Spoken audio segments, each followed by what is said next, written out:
I'm joined by Harry Redknapp and by Glenn Hoddle.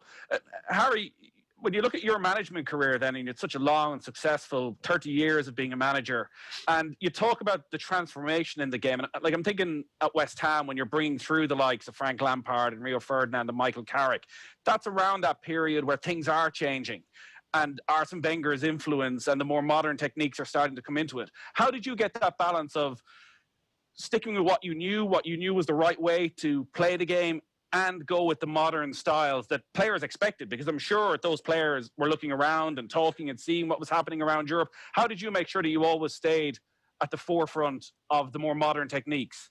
Well, I think we had to, as you say, we had to buy into that, obviously, because otherwise, the players would hear about what other clubs are doing. They're watching pros. I mean, back in the day, just quickly go back, we didn't even discuss the opposition. The manager would come in the dressing room at 2:00.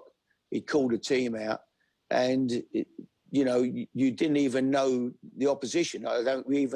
In them days, it wasn't like nothing was up on the blackboard.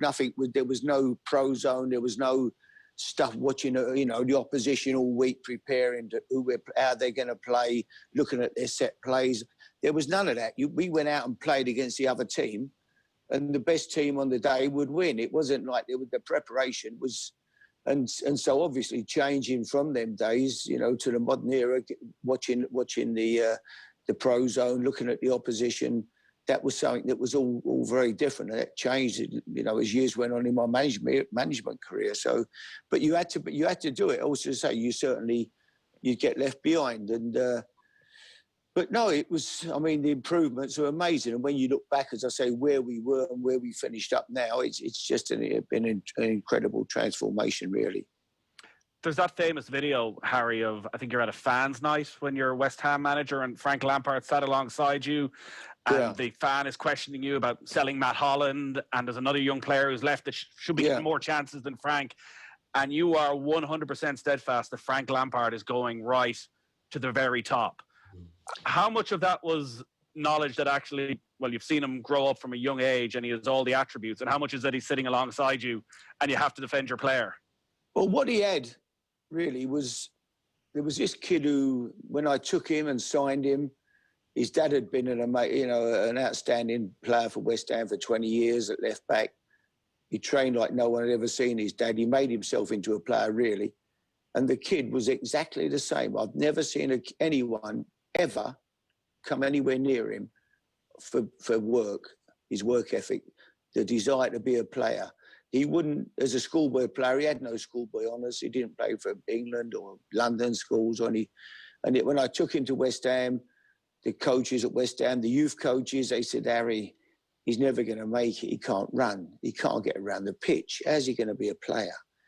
But every day after training, he would be out there, I swear, until it was dark, winter, 4:00 in the afternoon. He'd be out on the training ground, way over the other side with a bag of balls, 20 or a dozen balls, up to a cone, bang, right foot, no goal, just on his own, shooting, doing sprints, putting his spikes on, going home, running around the streets. I just knew that he couldn't fail when he had that much desire and wanted to be a player so badly and improving. I could see the improvement in him when I actually did that for him.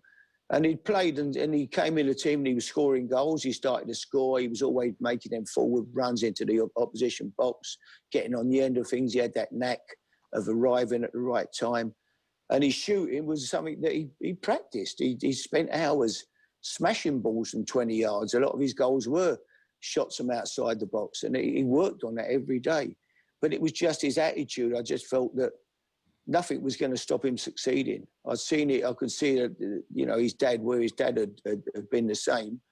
And I just felt confident that Frank would go on and emulate, with the attitude. I can't say I thought that I was sure he was going to play for England 100 and whatever amount of times and become one of Chelsea's greatest ever players. And I didn't, no one could see that for sure, but I certainly knew he was going to be a very, very good player because of the way, how much he wanted it. Would Frank and Jamie have spent much time together growing up? Sort of, not really. We moved, we lived in Bournemouth, so they lived in Essex. So I moved away from West Ham when they were quite young. Jamie was born down here, so, but yeah, they'd have, school holidays or whatever, they'd have got together. But yeah, and Frank was just, he was a little, quite a dumpy little boy who, but had this, he had a good ability, but he just had this desire to become a player. And it just shows you what you can achieve if you want it bad enough and you're willing to work at it, because it was just effort and hard work. And obviously he had talent, but he got every ounce of his ability out of him. I'm sure he wouldn't have been a natural like maybe Glenn was when he was, a kid. I'm sure when Glenn was 14, 15, everybody just would have gone, oh my God, what we got here. It wasn't like that. With Joe Cole, it was like that. I went, have a look at this kid. He's a certainty, And then Rio at 15 suddenly come in and we thought, my God, he's a Rolls Royce, this kid, It wasn't like that with Frank, He's a kid who wants it for his life and he's trying for his life and he's going to work his socks off to get there. And that's what he did. That's a great example. That's a great example. Fabulous. He was amazing, honestly. Every day, I'm not exaggerating. First time, I remember looking at my office and seeing someone 200 yards, raining, it was getting dark, and he's over there sprinting and kicking balls. And I said to the grounds, someone's got over the fence. He said, no, it's young Frank. And that was every day. I didn't even notice him. He was over there every day. Brilliant. Doing it. Same thing every day, practicing. Just wanted to be a player, When I said to him, go to Swansea on loan, yeah, fantastic.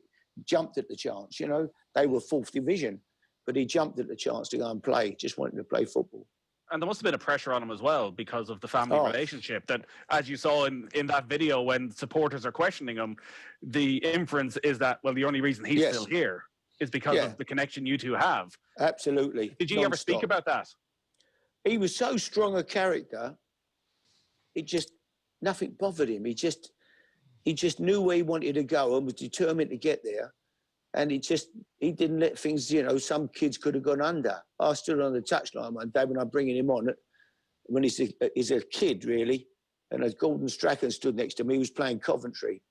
And even the chairman said to me, we were winning 2-1 and hanging on for grim life. And I brought Frank on with to give us some legs in midfield. Someone, I forget who played in there, was tired or whatever.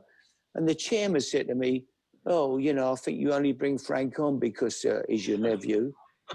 I couldn't tell you what I said to the chairman. He couldn't repeat it. But, even the chairman thinks it's like I'm giving him a game because he's my nephew. I went, yeah, of course. I said, we're winning 2-1. I thought, well, I'll bring him on. It don't matter that all the fans are shouting and screaming abuse at me behind me for bringing him on. But, I'll give him 20 minutes so he can get a bit of appearance money as my nephew. I thought it'd be nice to give him a little run out, I said, are you sure? You think that what I'm going through, that last 20 minutes or whatever, Glenn stood there on the touchline.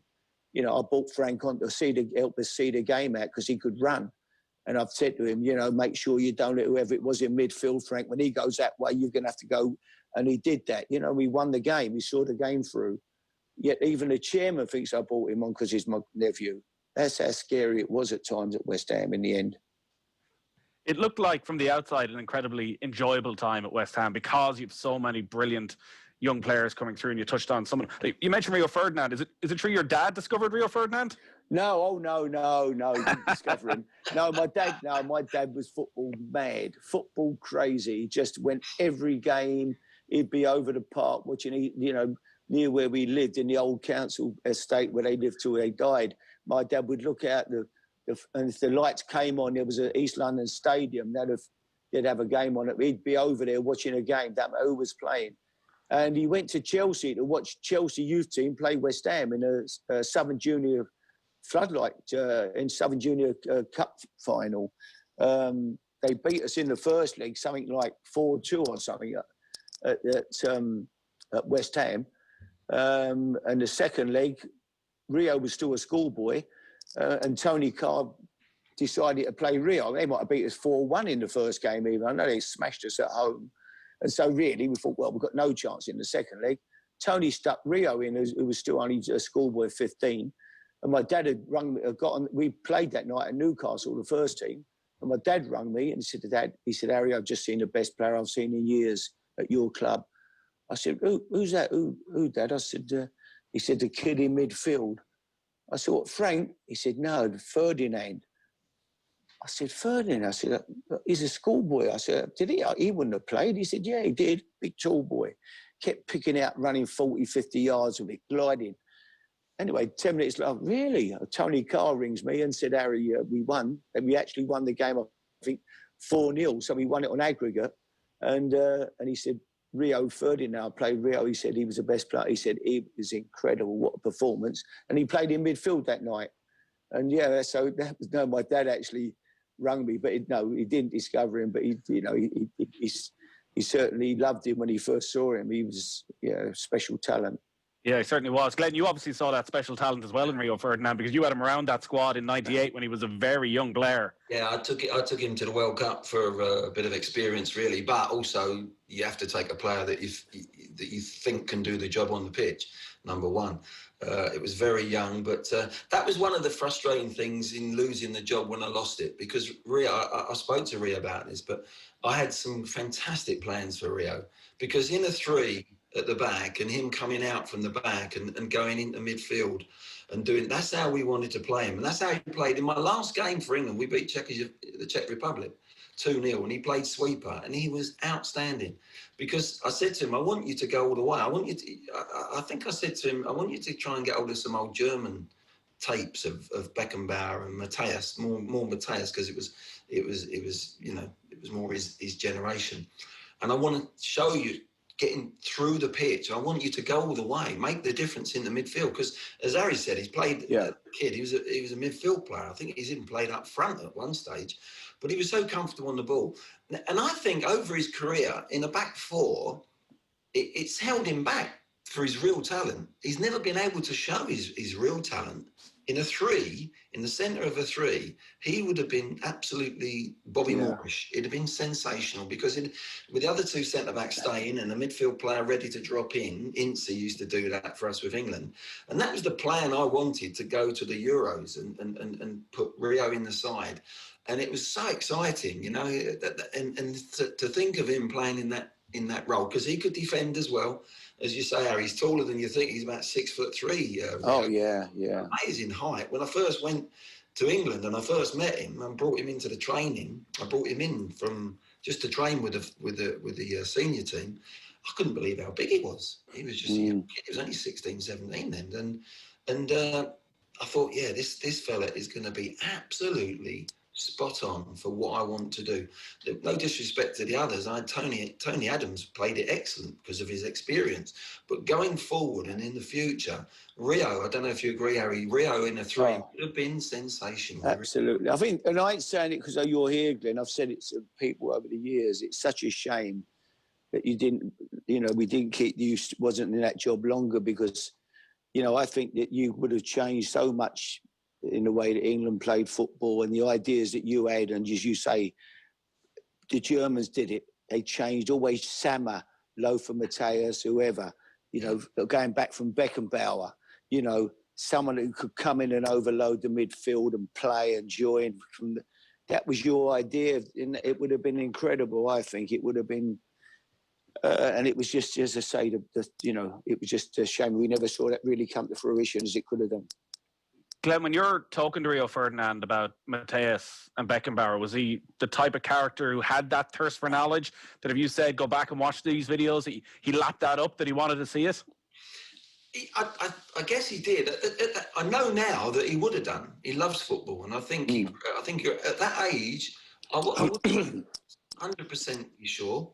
I didn't know. And this is the thing with an England manager. You're sort of leasing the players. You don't own the car. You're leasing the car because you have them for 10 days and they go to their club and you're not quite sure of their character. And do they really, do they study the game? Do they want to improve? And I think Rio would have been like that, to be honest. But he was taking everything in, like I was saying. But he didn't need really to go and look at them old tapes of Sammer and Matthias and people like. I think he had it. I knew he had it naturally within him. And I knew that he'd played at a young age in midfield, and he could. What Rio could do more better than any centre back is he could cope with pressure. And I mean pressure on the ball, and that's the problem. I was brought up in an era where our defenders, I always used to think your weakest link is your defender's possession, and our defenders, we had a generation where they'd panic. They'd want to play it long. They wouldn't want to take a risk or into midfield. So they were happy to hit the front man. And that's how we played through that era. Rio, you had to close Rio down from 1 yard.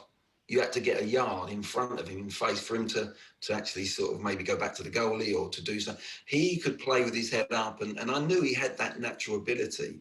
And if you're at the back of the team and you've got everything in front of you, it's easy. And he just would have got better and better. He was a fantastic player anyway.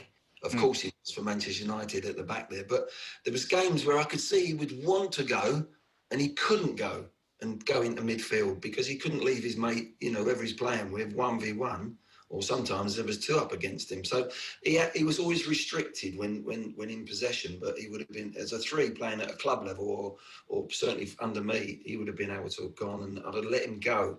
And then he'd have got back when he needed to get back, and all them things would have Incy, as I said, would cover him.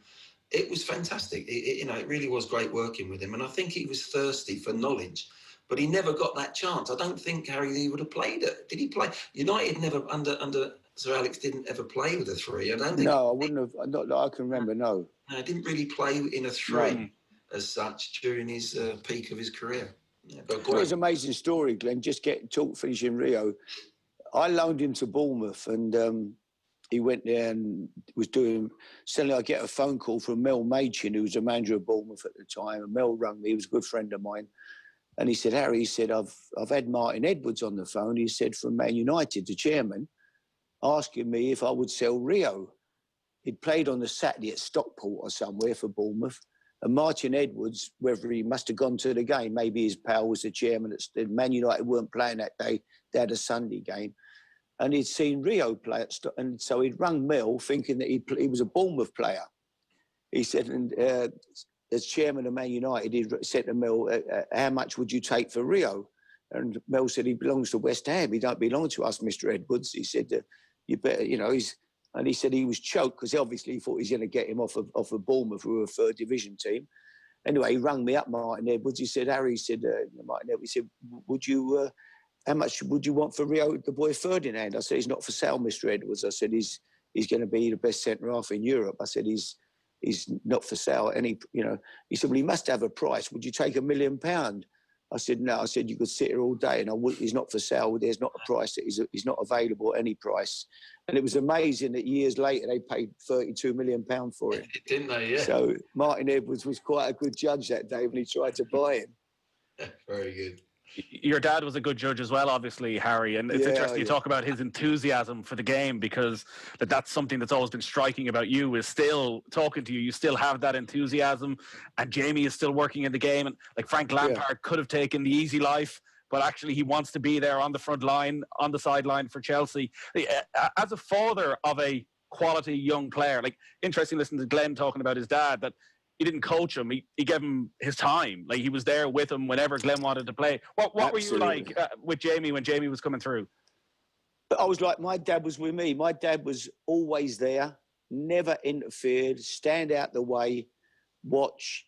My dad was football mad, and my dad was a good non-league player, but was always there. And I was the same with Jamie. I just let him play. I never got him home and said, why don't you do this, do that, drive him mad. I let him enjoy the game.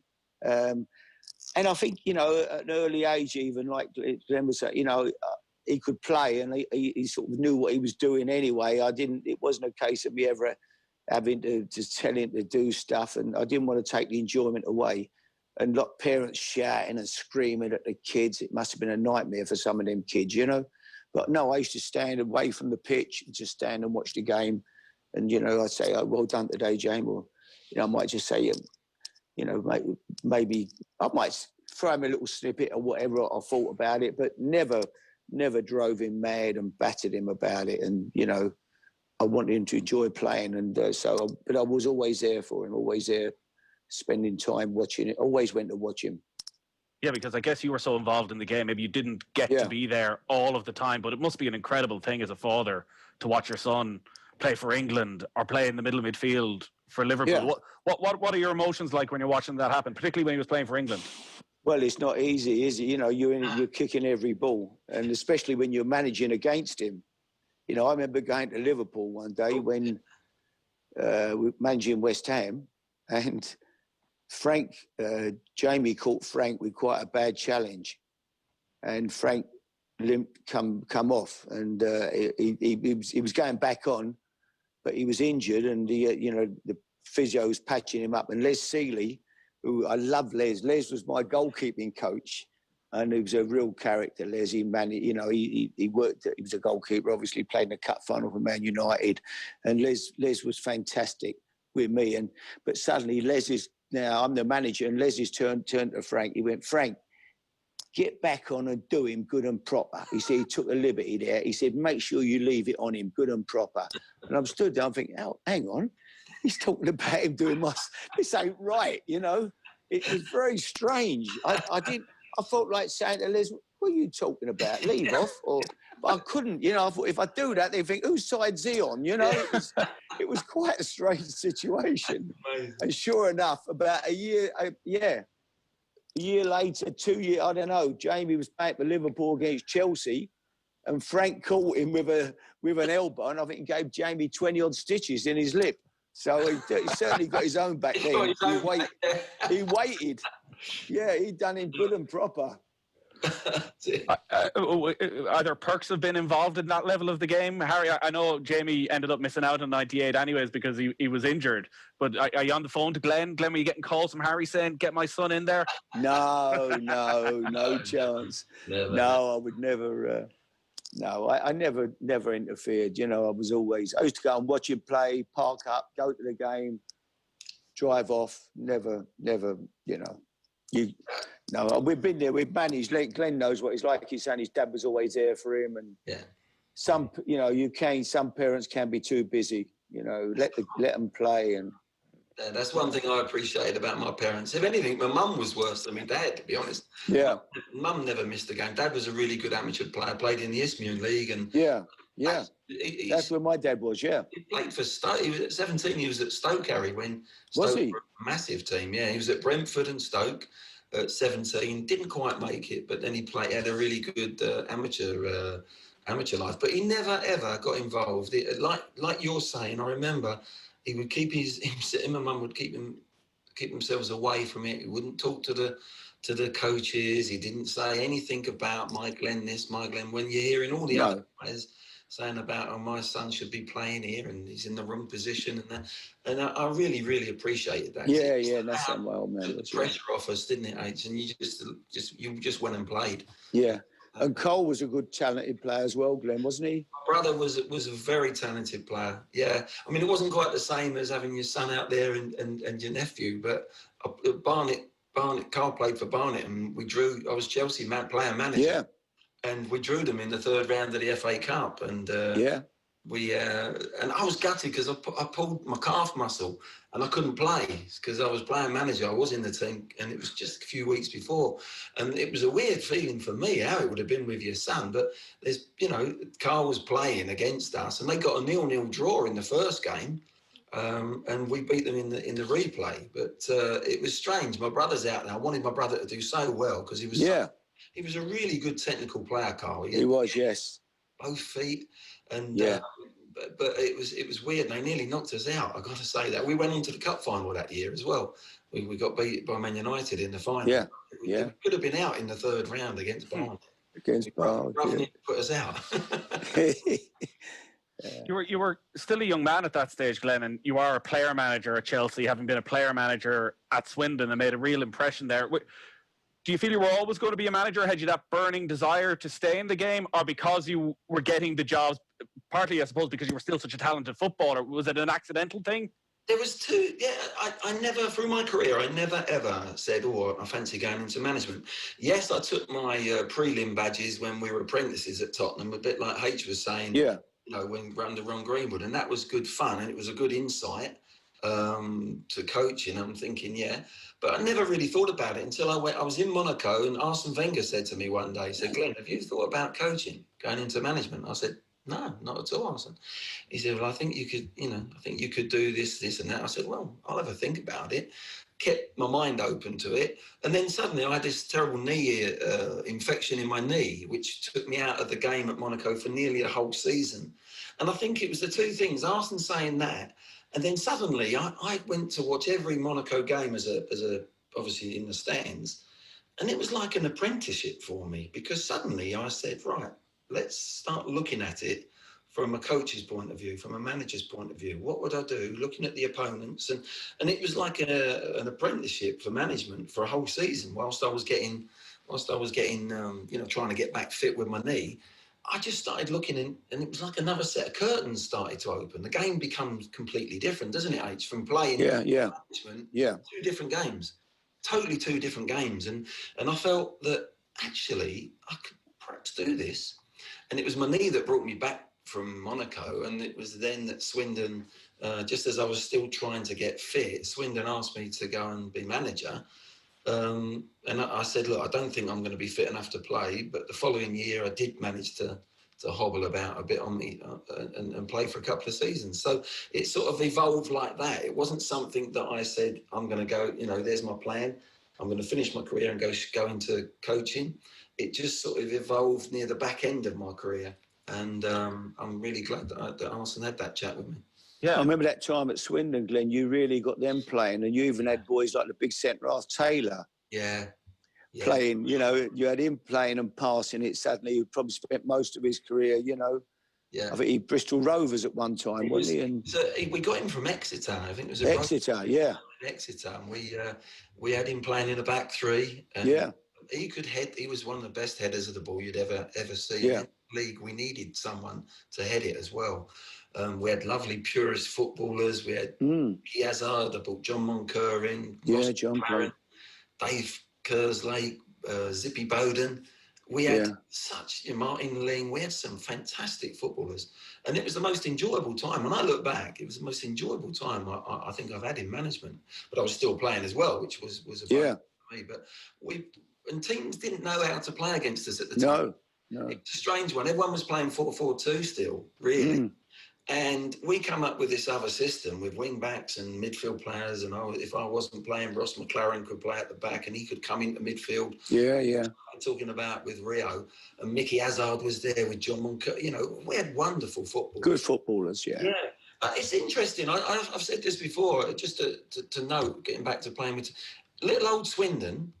We had players there. Mickey Hazard, naturally two-footed. Johnny Moncur, naturally two-footed. Yeah. Myself, if I was playing, although my left knee was a little bit wonky by then, Ross McLaren was, I would say, 90% on his left side. But he could strike a ball, couldn't he? Pass a ball. We had, in this little team, when we played, Harry, we had 4 players that could play off both feet. And that just changes the angles of the pitch. Those 4 players are playing in 360 degrees all the time. And it was amazing how we played and changed the play so easy. But I've looked at world football and I look at big teams, Barcelona, and I say, I haven't seen 4 players with naturally two-footed. Everyone goes, did somersaults when the lad at Arsenal came because he was two-footed. He got injured at the end. The little midfield player, Spanish. I know the kid. I know the player. Yeah. Everyone was going, he's two-footed. And I always think back to Swindon where those 4 players, they were immense. Mickey has, Johnny Moncur, Ross McLaren. Yeah, fantastic team we had. I'm thinking there's a game still that we should have gone with on Harry Redknapp's encyclopedic memory of every footballer it seems you've ever seen. It's remarkable, Harry, your memory of the game and watching players through the years. Glenn, management moves along very quickly then. You get the England job before you're 40 at an incredibly exciting time in so many ways, where you've got the class of 92 really starting to come through at United. You've got the Spice Boys at Liverpool. It felt like there's never been more interest in football, probably since 66, coming off the back of Euro 96 and football's coming home and all of that. What was it like at such a young age to get that sort of opportunity? Well, there was a lot of pressure. I know there was pressure. That, as you say, '96, we nearly got to the final. The Germans, obviously, it was such a battle and a titanic effort to try and win that Euros, and it was a bit pressurised. The whole country, football changed, I feel, in '96. Something happened, being at home. Obviously, the tournament was at home, and it was on and up. And Terry had done a great job with the team. I really feel similar to me. I shouldn't have got the sack for non reasons, and Terry shouldn't have got the sack. But I was going in after Terry, so it was a tough time in many ways. Of course, I wanted England to win the Euros. First and foremost, I'm an Englishman. But it was still a very, pressurised time. Looking back, people say, do you think you were too young, Glenn? And I say, no, I wasn't too young because I had a 62% win ratio. So if I'd have been a bit of a disaster, I'd have said, it come far too early for me. I was too young. But I think looking back, I wished the opportunity had been given to me maybe 3 or 4 years later. But as Harry would know, those opportunities come around, and when they come around, you've got to make that decision. How do you turn your country down? I played 53 times for England, and then I'm being offered the job. I'm thinking, this might never come round again. So, and I knew it was a pressurised job, but I loved every minute of the football side. The football side of taking on the cream of the country, playing against the best in the world, and qualifying for the World Cup and things like that. The other stuff that goes with it, you knew you were going to have problems off the pitch because because I guess that was the downside at the time. It felt as though around Euro 96, the tabloid interest around the English team just went completely out of control, and as well, it was a team full of superstars that suddenly went beyond football. Yeah, it was. That's where I think football changed. It went into sort of showbiz in a way. With the relationships that the players had, and they were becoming superstars. They were getting good earnings, and we nearly done it. And there was a lot of expectation, but it was never ever the two things. It would have never have been a reason to turn that job down. And the media side, it would never have been a reason. If you're born in football and you want to be a footballer, it's not all hunky-dory. You have to fight. You have to show character, and numerous reasons. And you wouldn't turn it down for that reason because, I'm scared of the media.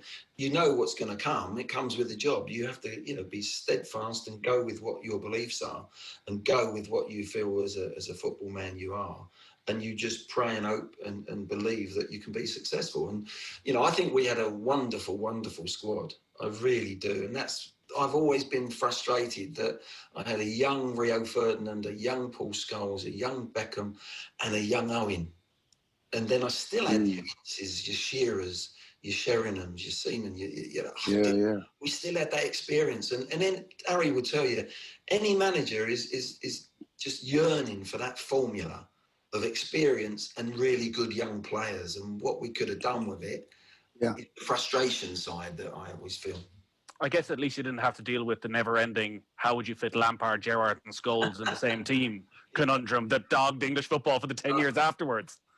Crazy. I mean, I used to sit there and think and listen to people and media saying this and this, and I felt sorry. I felt sorry for Frank at times and Stevie G.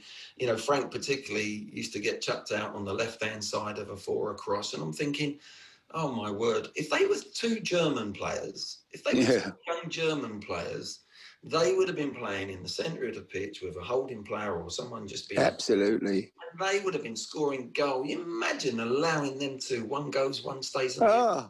Too easy, Glenn, wasn't it? Yeah. It's too simple. Why we would ever turn them down of playing, there was a question mark in this country for those two wonderful players not to play together. And I used to think, if they were playing if they were Italian or any country would have had them in number one priority, bang. And then you shape a team around that because, my word, we didn't get the best out of it. I'm not just saying it didn't come straight after I went out, but I was frustrated as an England fan then watching that we went back to the old 4-4-2 in quite a rigid way. And it took us backwards again.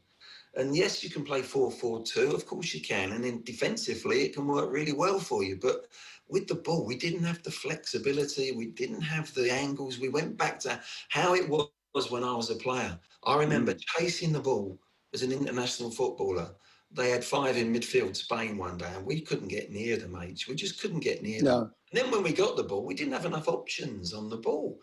And we went back a little bit like that, and it was so frustrating seeing Stevie G and Steve Frank and Frank, those 2 players. One of them at the left-hand side. What couldn't they do? I mean, they could both run all day. They could pass it. They could shoot. They were strong. They could do everything, really, the pair of them. And as you say, you just sat someone in between them there, and you went, go on, one goes, off you go, take your turns, arriving in the box, scoring goals. Would have been incredible. Yeah. You know, to stick one out wide, sticking people, like asking you to play out on the left wing or play on the... It's not, you know, that's what management is, putting people in the right slots, getting the best out of them, Glenn, and seeing where people fit in, you know. Start putting square pegs in round holes, you're going to struggle. We've never done that in our country. We've never really done it where, when you look at the South Americans, the French, you know, Spanish, anyway, if you've got a special player, and we've had special players right through the era of, like, you know, like the Currys and the Hudsons, and we've had special players. There's always been a doubt about them. There's always been looking at, can they play together? Can they play in this? Can he do this? He can't do that. Yeah. Instead of going the other way like they do abroad, they make them captain. The best technical player normally gets the armband. You're the captain. We're going to build a team around you. We're going to make you a special player, and we're going to give you special things. And then it's up to him that he doesn't get carried away. But I've said for a long, long time, if you've got a special young player, I don't know why we don't say, like, these 2 players are going to be special when they're 16, 17, and take them and give them almost an extra education. So if they are not playing at the weekend for their club, let them go with Gareth Southgate or whoever the England manager is, and sit next to them watching a game. Might not be their club, but let them talk to them. Let them feel. What would you have done in that position? Can you see that position there? He's totally out of position there, and give them that edge, and they would feel special. Yeah, and that's what it's about, Glenn. Let's say that was done with Rooney, for instance. Rooney was is a fantastic player, but he would have felt even better if he'd have been given that ilk. Like Platini would have been given, or Zidane, or Maradona, or there are players in this country that have they've slipped through our hands, where we haven't made them. They're special players, but we haven't made them feel that they're special players. They've always had to fight against the tide, and until we do that, every team that wins the World Cup, what have they got? Every team, one or maybe 2, always special, world-class players. Yeah. Whether it was Pele, whether it was Maradona, whether it was Zidane, you name it. You go through every single World Cup winning side. You know, the Dutch had Cruyff and they didn't quite do it. They should have done it. They were good enough. But Cruyff didn't go, did he, to Argentina when I thought they probably would have won it. So there's always a special player, and they make special things happen for that player, and then the team's built around them. We've never done it. We go the opposite way, we go the opposite way, don't we? Yeah, because you look at somebody like Jack Grealish at the moment, and listen, I'm not comparing Jack Grealish to the players you've just named. No. But I can tell you everything that Jack Grealish can't do when you talk about him in that English team. It seems already there's a great debate about, like, where does he fit in? Like, what is his best position? And this will roll on for the next 4 or 5 years. I have to be honest with you. I don't think Gareth fancies Grealish. I mean, it's his opinion. It's a game of opinions. Glenn might not fancy. We've all got opinions on players. But I personally don't think Gareth... I think the worst thing that happened to Gareth, possibly, was Grealish coming in. I think he'd had Grealish thrown at him. And I don't think he's a big Grealish fan. And I think he sort of played him the other week in the international. Was it Wales? When he got man of the match and he played ever so well.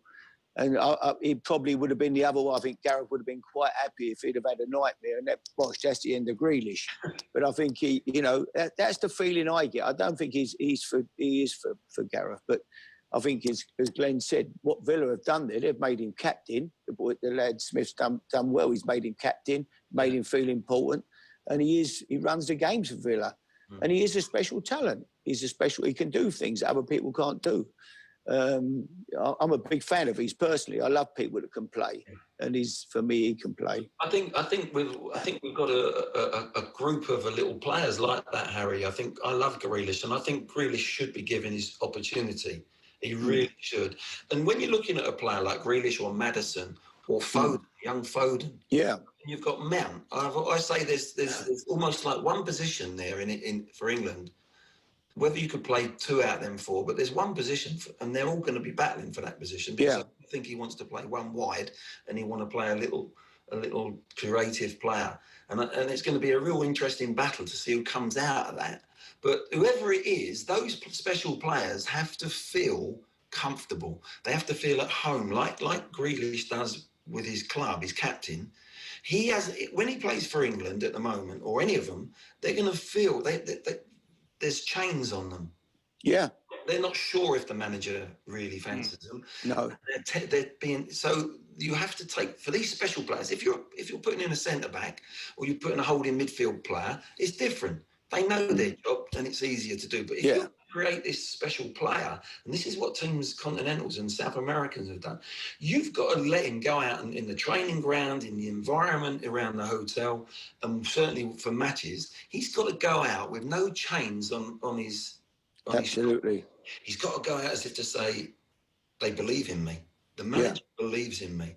And that's very difficult when you haven't got them day in and day out, Harry, like with their management, you know. But it showed up for me, you know, that he played so well against Wales, Grealish, and then suddenly the next 2 games, he doesn't even kick a ball. Yeah.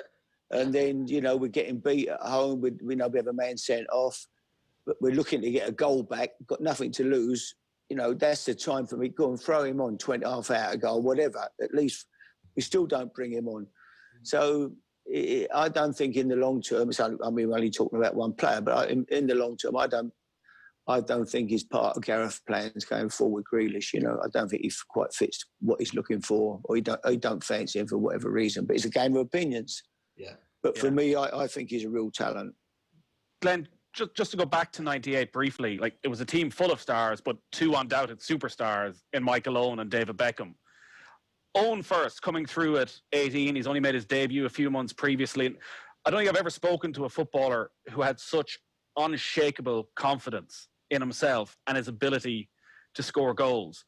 What was he like around the squad, around that month or so you're together as an 18-year-old? Was there something that was very different from everybody else in his psyche? Yeah. You seen that film, Cool Hand Luke? No. That's Michael Owen. Now he would know Cool Hand Luke. Yeah. He was so cool. And at 18 years of age, he was just, you just knew that if he was put in, it wouldn't matter. It'd be the final. If it was a World Cup final with millions and billions of people watching, it wouldn't matter to him. He would just put the ball in the back of the net as if it was on a Sunday morning when he was playing in Liverpool. He had that coolness about him. But he was a very mature player. And the example I can give you there is in the World Cup when we played Argentina and David had been sent off wrongly, in my opinion. It should have been a yellow. So I had every manager's sort of predicament. What do you do? You're down to 10 men in such a big game. It was 2-2 at the time.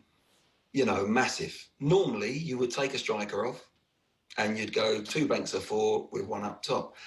And I just thought we were playing so well. And I took a big risk, but it was a risk only for 5 minutes because I thought, well, if he can't handle it, we'll see. So I wanted to keep Shearer on. How could you take Shearer off? And then the easy one would have been to take the youngster off.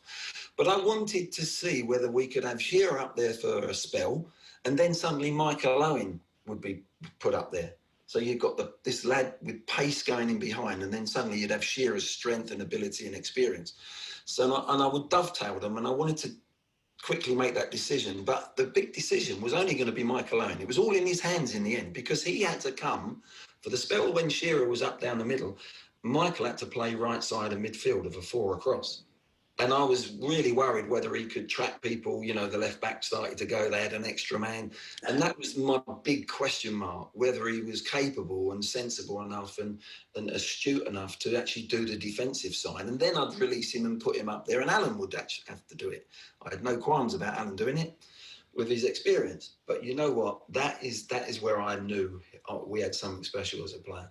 He did it to perfection. He'd track back, he'd get back in, he'd help Gary Neville back there. It was incredible what he did. And then suddenly I'd go, oi, you're up front, and then Alan would do it. And he had that intelligence, that football intelligence at 18 in such a big game. And I thought, you know what? I don't have to take him off. We can keep this on and we can keep giving them a problem. And in the end, we did actually get the golden goal. It was back in the days when it was bloody golden goal. And it came up with that bright idea, I don't know. And we scored. Sol Campbell got the goal, and we're all celebrating. I've never experienced emotion like that, to be taken to think we've beaten these with 10 men, to think you're going through, and then suddenly seeing them on the other side of the pitch attacking, and we've got 5 players celebrating in the corner flag. It was surreal. And then the emotion of coming back down, I don't think I've ever experienced anything like that, certainly as a manager, no. Was it Darren Anderton running 80 yards back while everyone else was still celebrating to deny the Argentinians? Exactly. We had I think 5 players, outfield players, left on the pitch, and the other 5 are celebrating in the corner flag. And I think Darren just gets his toe to a back post. I think their winger's coming in to score, and it was an emotional roller coaster. It really was that night. From reading back, it seems as though it was a pretty testing time between yourself and David Beckham throughout the tournament. Have you spoken about it since? Like, I'm sure you probably see each other in circles at times. Have you spoken about that time with Beckham? Well, no, I spoke with David, obviously at the World Cup, and then obviously the matches after going into the Euros, we spoke about it pretty quickly. I mean, David should never have been sent off. He certainly shouldn't have gone through what the press give him, and how he come through that as a character was testament to David. It really was incredible. But it was more the referee's decision, Nielsen, that floundered me. But no, I think David was as professional as anyone, and what a wonderful player. He was just different class. Again, wanted to play football, just wanted to be, the simple things in life. He adored football. He loved the game. He played to the age that he did only because he loved football. And I could see that in David very much so when he first come in at 21. All this other stuff that goes with it, in his core, he just loves the game. And I think, Harry, we touched on that earlier on, didn't we? The best players love the game. The better the player you are, there's something inside you that just adores the game, loves the game. Yeah. It's a part of you. It's a part of your DNA. And David Beckham had that in abundance. There was such a sideshow around him at the time as well. Like, reading back on it last night, the headlines of Elton John getting involved, saying he wasn't been picked for the games because maybe there was a bit of envy there from you towards Beckham and his stardom. That criticism comes sometimes around your management, that you were so talented that you struggled at times with players who weren't as talented. What do you say about that criticism? Everyone's, welcome to their own criticism and their own opinions. But that's never been the case with me. I think that's one of the things that Arsene said to me, actually, the day that he pulled me and said, look, I think you'd make a good coach. And one of the reasons why he said, because I see you on the pitch with the players. They can't do what you're doing, but you've got the patience to actually explain things to them off the pitch. And I've seen you working with like this, and I just was doing what I did. I wasn't aware of it, and he saw that. And that's why he thought, so I've never, my education of like Swindon manager, I could have walked in at Swindon and said this and this, but that was a great learning curve for me. These players, like you said, Sean Taylor couldn't play like Mickey Hazard or John Moncur, but he had other attributes that he could do that none of us could do. I certainly couldn't head a ball like that. But so that's what you do when you put a team together. David only missed the first game. The reason he missed the first game is that he wasn't focused. There was other things which I can't go into here. It was that I felt he hadn't got his focus right. I said, but you're going to play in the second game. I knew, David knew he was going to play in the second game. And the first game, I just needed to be, I had the people available. If I hadn't had the people available, David would have played. You don't cut your nose off to spite your face. But he wasn't there. Something was going on in his, and I had to sit him down, and we had that chat. And I said, but get your mind right, get it on this tournament, and you're going to play in the second game against Colombia. and he did what he did. He scored a magnificent free kick in that game. So it was nothing about that. But what happened with him showed me that perhaps he wasn't quite focused. There was something else going on. But I still say to this day, it was a yellow card. It was never a red card for what he did. But Simone turned it in, as they would do, as Harry would know. He turned it into something that it really wasn't, and it should have been a yellow. Yeah. England obviously wasn't the end of your time in management either. And one of the things you have in common is that you both managed Spurs. And also one of the things you have in common is that you both brought Robbie Keane to Tottenham. You brought him there first time round, Glenn, when he was still a Leeds player, and you bring him into Spurs. It's a big money deal. What was he like as a youngster coming in, and how good a player was he? Oh, fabulous player. Absolutely fabulous. Yeah. And again, a wonderful attitude to the game. He loved the game.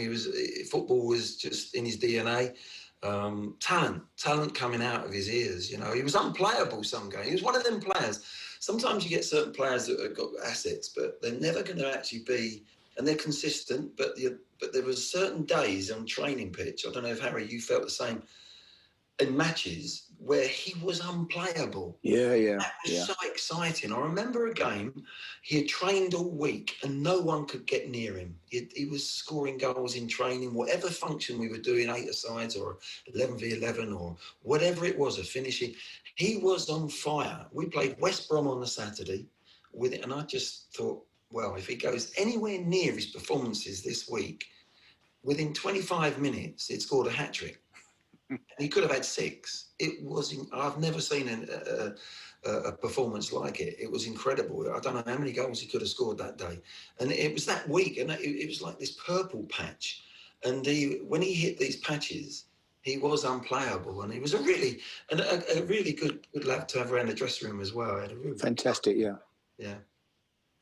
Harry, he seemed to have that talent for scoring goals that you couldn't really teach. It was just something in him, something innate, because it's something in Ireland we're searching for all the time. 68 goals for a country of the Republic of Ireland is just an incredible record. And we're constantly looking for the next Robbie Keane. You can't coach that, I presume. No, he is so infectious, around the place as well. I saw him just recently at Soccer Aid, and I really want to see him get into the game as a coach. And, he's got so much to offer. I think he'd be his players would love to work with him. He's got that enthusiasm. He's bubbly, and I've just got so much time for him as a player. He was always on the move. He was, as Glenn said, he was unplayable at times. He was always, but he was just always changing positions, moving sideways. Always knew what was going on, playing little flicks, 1-2s, in and around the box, just absolute dynamite. No, he was a special little player, I think. And as you say, look at his record. It's amazing. I remember one goal, Nathan, I talk about. He scored some wonderful goals, didn't he, for Tottenham? Yeah. Some fabulous shots and whatever chips. I mean, but there was one goal. I think we were playing Birmingham. And he's gone to the byline. He's crossed it, and the goalkeeper's ended up with the ball. And he's gone into where the photographers are. And he's sort of mixed up. Yeah, I remember the goal. Yeah, do you remember it? Yeah. And I'm sitting upstairs. First half, I'm sitting up in the director's box watching. So he sits there, and I'm thinking, what's Robbie doing? He's got to get back on the halfway line. The keeper's going to kick it out in a minute. The keeper's got the ball in his hand, so he just hovers and stays there. And the goalkeeper, I can't remember who the keeper was. Harry's got a better. Yeah. And he just throws the ball down like that. And as he throws it like that, I can see now what Robbie's doing. He's come from these group of photographers. He's run round him. The goalkeeper didn't know he was there, and stuck it in the net. Put it in the net. This goalkeeper. Yeah. The whole place has gone. I was up in the director's box, and I was standing up. I was like, it was absolute. Yeah. That's it. That sharp mind, isn't he? He's such a bright little character, I don't know if you like singling. I don't know if you like singling out players, Harry. But who's the best player you ever managed? I suppose Gareth had a spell. Gareth Bale. When I was at Tottenham with him, where he was just unplayable. He had that spell when we went to Milan and he destroyed Maicon in both home and away. And I don't know if you know, Harry. It's 10 years ago today. Yeah, it was scary. The 3-1 win, the taxi from Maicon night. Yeah. But both games, he absolutely murdered him. And the amazing thing about the second game, I mean, we went out to, what he did when we were 4-0 down, he came back, got the hat-trick, and absolutely destroyed Maicon out in Milan. And I thought, well, the second game at home, Rafa Benitez is going to shut off that side. He's either going to play maybe another fullback in front of him, or certainly a defensive player, and they're going to make sure that we couldn't get the service out to Gareth. They'd stop him getting it to feet, but at the same time they wouldn't. And I thought they'd really fill up that side of the pitch, but they didn't. They played with a very, very narrow diamond, and they had no one out there. The guy who played on the right, the diamond was stuck right in here. And we really we were 2 against 1 all night against him at home, and I felt sorry. It was as though Benitez didn't like him, and Rafa sort of hung him out to dry, I was wondering that, because I watched it back last night, and the ball is like a magnet to Gareth Bale. Yeah. And time again, I was wondering, was it a managerial masterclass where you managed to conjure up tactics that suddenly he was isolated, or was it? No, I just think it was on their part where they've suddenly left him out there with Benoit coming forward from left back with absolutely only one player on that side of the park from them. Michael left out to get roasted. It was incredible. I couldn't believe it. I couldn't believe the way they set up really for that game. You'd have thought, well, hang on, we've got to stop him. We'll do a man-to-man job on him, even stick someone on him or stick someone in front. So we've always got 2 in a rack. We're not going to let him get the ball. But it was the exact opposite. They let him get it, and he just kept going past him and destroyed him. Almost ruined his career, didn't he? It feels strange now when you look at Gareth Bale and the last 6 months or so and his time at Real Madrid and people questioning his professionalism. When you look at what he's gone through, and you probably saw him in Southampton, Harry, when he's at the academy, and then when you come in at Tottenham, he's that real strange spell where he can't get on a winning team. He's coming off the bench. He's a left back. Nobody's quite sure. When is the moment where you think, bloody hell, this guy is going to surpass anything I could have ever imagined? Well, I best be honest. I went to watch Tottenham play when I was managing Portsmouth. They were playing Fulham away, and I went to the game with Joe Jordan because we were playing Spurs the week after, or might have been playing Fulham the week after. Anyway, I was at the game, and he played left wing back that day, and he was fantastic. And I said to Joe, "What a player he looks," But still, they didn't win. They were leading 4-2, or we end up 4 or whatever. He just couldn't get on a winning team. Whatever team he played in at Tottenham, they either drew or lost. And he's a quiet lad, He's not a boy he's not a big character, outgoing character. And I think his confidence was pretty low when I went there. Really, I think people hung that on him. He hasn't been on a winning team. Even Alex Ferguson said to me, "I wouldn't play him." He said 20 odd games, never been on a winning team. He said he must be a bok. He said I wouldn't pick him. But, I knew he was a talent, and, again, once we pushed him forward, I think he probably would have become the best left back in the world at that time. But I ended up moving him forward, and he became the best left winger in the world at that particular time, So he was an amazing talent. I was a big fan of Luka Modric as well. I just thought he was a fantastic footballer. He's a lovely player, wasn't he? Real player, yeah. Then I had the kids like Rio and that, and, Frank and them boys, but them two were very, very special. Glenn, you knew as well that night that Gareth Bale was destined for even greater things. You're in the Sky studio, and afterwards it goes to you and you say, this guy's going to end up at Barcelona or Real Madrid. Is that right? Yeah. Well, I think the performances he was putting in, it was just special. Yeah. And as we say, it was a strange one in a way, because it wasn't like he was 17 years of age and he hit the lights straight away like a Michael Owen or a Rio and other players. But it took him time, and it was probably, like Harry says, I met him the other day, actually, after he came back. It was at the Grove playing golf. He was in a charity event, and he seemed quite nervous. He seemed having a chat. You thought, well, like you're saying, Harry, it was probably his character that held him back when he was younger. And it's only now that he's gone through all this at Madrid. That was my worry when he went to Madrid, to be honest. I think his talent was always going to be good enough. But was he going to be able to live, with that Ronaldo in his team and the Real Madrid factor and settling outside of the game and outside of the training pitches? Was he going to settle in as a person and embrace the culture over there? I think that was what I thought might stop him being successful. But no, he was fantastic. If you look at the stats for Gareth whilst he was at Madrid, it's absolutely out of this world. And I think he was, I'm scratching my head to understand why it all went so wrong with him and Zidane or whoever it was in Madrid, Harry. I can't understand it, because I thought he was contributing, more than anyone in many ways. Yeah, and he's not the type of lad you could see yourself having a problem with, Glenn. He's a very quiet lad, plays his football, goes home to the family. Obviously, he's got into his golf now, which is no bad thing for, enjoys a game of golf. It's certainly put out there like it's a bad thing. Well, yeah. But Harry Kane's mad keen on his golf. He loves his golf. It's got to be better for him to go and be playing golf to go and sit and going out having a drink in the afternoon or doing whatever else. They're not doing any harm while they're out getting fresh air, having a game of golf. We're not talking about playing on Thursday, Friday before Saturday. We're talking about early in the week having a game of golf. So I don't see that as a problem. But you wouldn't see him ever being a problem to anybody, Gareth. Yeah. By the sounds of it, he didn't change then over that fortnight when he scores the hat-trick coming back first not off at all. defeat No, and then destroys Maicon. No, very quiet, very... a game, we'd had a fortnight with no game, and I said to him, look, go and have a break. You'd had a lot of games, have 4 or 5 days, go away for 5 to 6 days, come back next Monday ready for train. He just went back to his parents in Wales. He wasn't one for getting on a private plane, going off somewhere to Ibiza or something. That wasn't his game.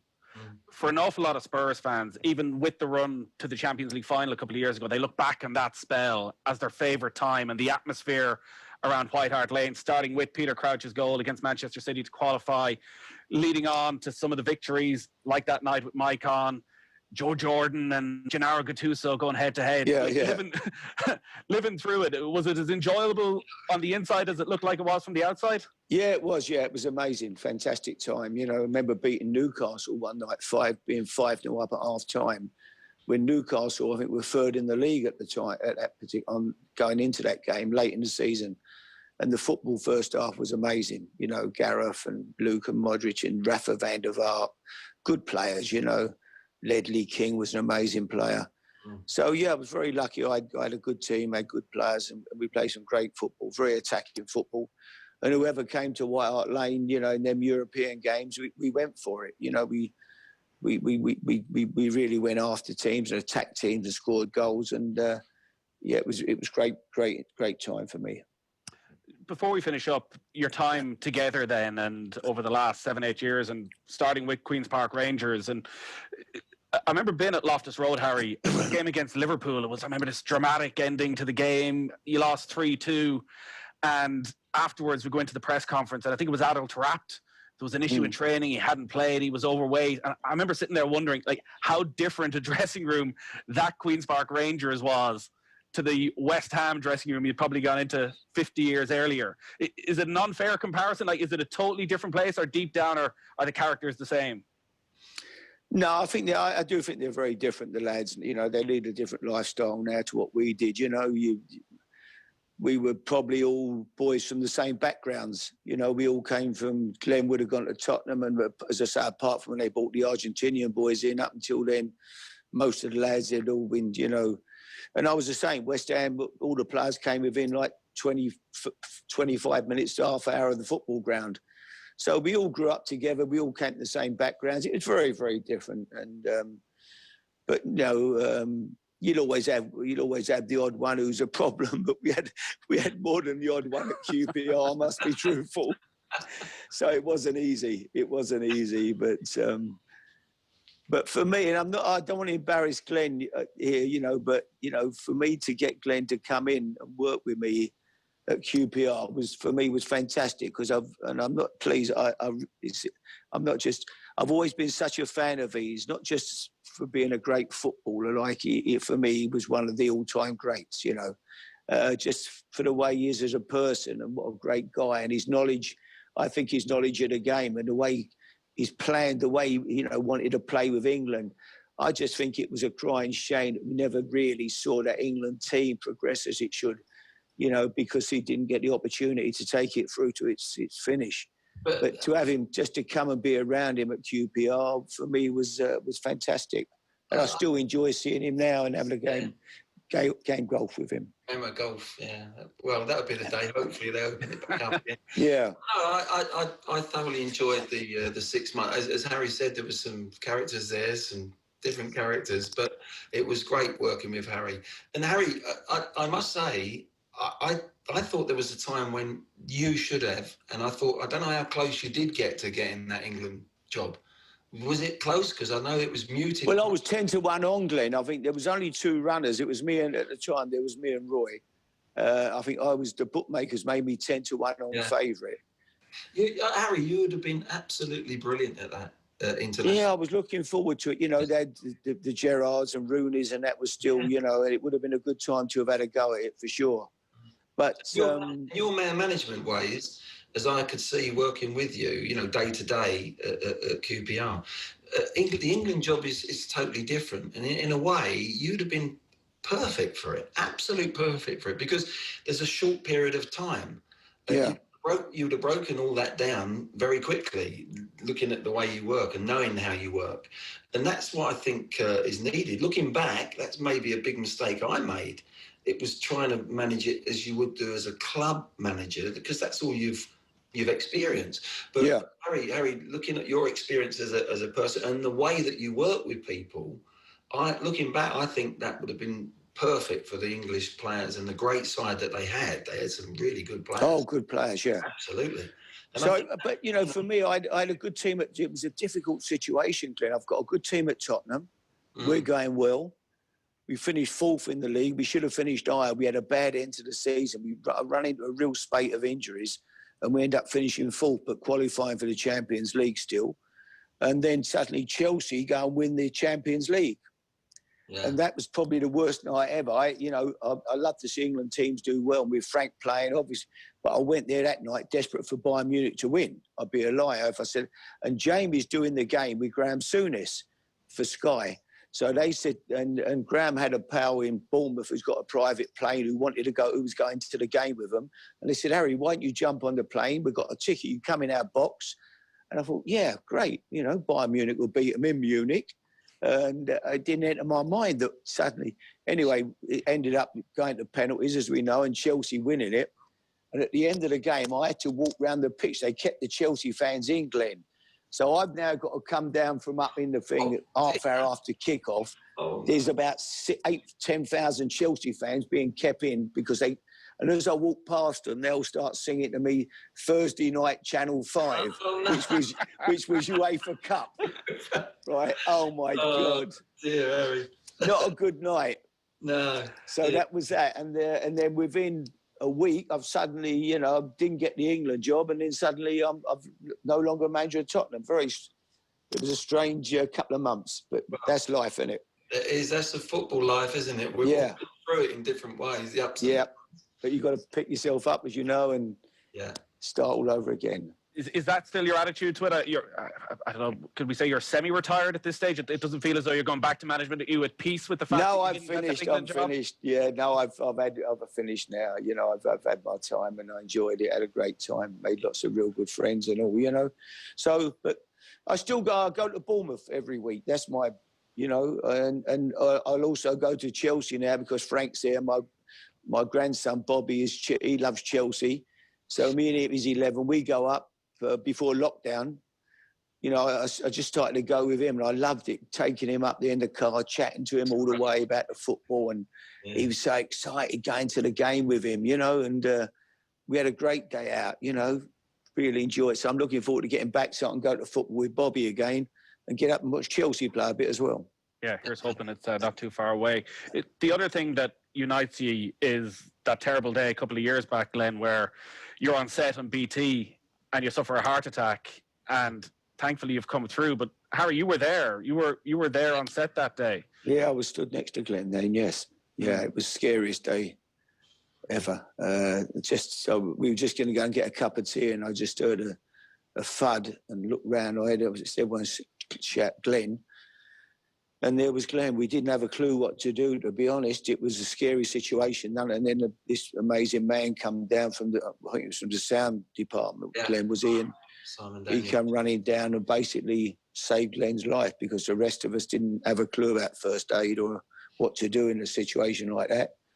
And thankfully, this man was there, and it was a miracle, you know. It was amazing what he did for me, Harry. You know, Yeah. I was out of it, so I didn't. You guys went through the trauma of it, because if it had been somebody else, it would have been traumatic for me, but I knew nothing about it. I can only, just to try and put a bit, Simon, I spoke with Simon yesterday. He's like, he saved my life. I wouldn't be sitting now. It's as easy as that. And that's why it's so important, CPR. Yeah.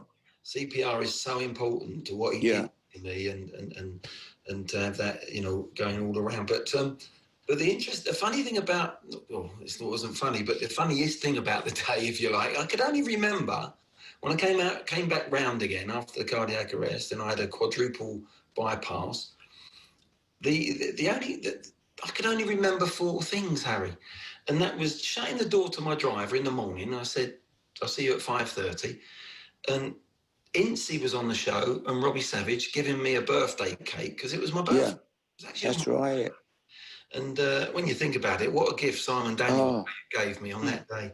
But the third one was when I came round and talking to my family. I said, I remember seeing a lizard, and they all looked at each other and thought, he's on the morphine, you know, he don't know. And then about a week later, they came back in and they said they'd found out from my 10-10 talent, who I'm represented by, they said, actually, he did see a lizard on the show because Harry was going into the jungle. They brought a lizard, and so I can't remember the snake, but they brought a load of stuff to see if we were scared of them. Yeah. And I remembered the lizard, H. And that's the only things I remembered from the whole day, even before. And it was so weird because I thought I'd lost the plot. I'm thinking, oh my God, a lizard, there's no chance. But it was Harry was going off to the jungle. It was quite. Yeah. But no, it was a scary day. It was amazing because the frightening thing about it, and that's why I can only say to people, you know, if you get checked, get checked up, because I felt great.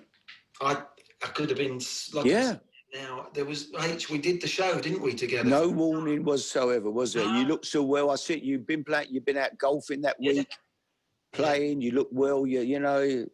That's what was such a shock afterwards when it all happened, because obviously I collapsed and I was out of it. But that was really, you know, there was no signs. Anything, and that was no warnings. That's a bit scary in a way for everyone. How you can be so well, and then this has all been going internally. So it is about getting checked first. You know?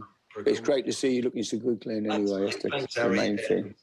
It's lovely to work with you again, mate, as well. Yeah, it certainly is, and it's been a real privilege to talk to you for the last couple of hours. Glenn, I had planned on doing 20 minutes on the day Ireland beat England at Euro 88, but unfortunately we don't have time for that, so we'll have to come back. Or, Harry, we didn't have any time for your life as a GAA manager. No, that was one of the highlights of my life. And me and Sandra had the most fantastic 5 days I think we've ever spent. The people, I don't know, I didn't know there were such lovely people in the world. The Irish, where we were, they were just amazing. You know, people leaving their doors open. Castlehaven. People, you know, outside their door in the little village, they leave potatoes, carrots, and it's got a little sign, please take. They're there for anyone who comes along who needs some potatoes, or, you know, they leave their doors unlocked. I mean, and in the pub, everyone's singing. They've got the piano accordion, or, you know, it was amazing. We absolutely had the time of our life. And more importantly, you got the win. You played Gianluca Vialli, Aaron's Isle, and you got the win. Absolutely, and what a great game. The standard, the skill, the way they volley the ball, their technique, Glenn, you know, they volley the ball like 40 yards, bang, straight into people's hands. Really? I mean, it's incredible. The actual skill of the game. It's a brilliant game. I've never watched the game. I remember Jerry Armstrong was a very good... Jerry would have played, before he came over to Tottenham, and he told us all about it. But no, I've never seen a game. No, it'd be lovely. Yeah, with Jerry on the show recently, he was saying he was the best under-18 player in all of Belfast. So is this Jerry? Jerry, yeah. Oh, there's a shock. Yeah.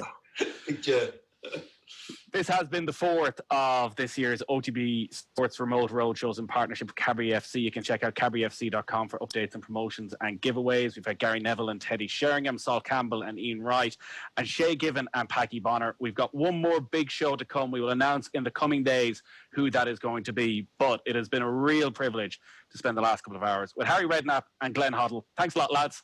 Great talking to you. Cheers, pleasure. See you guys.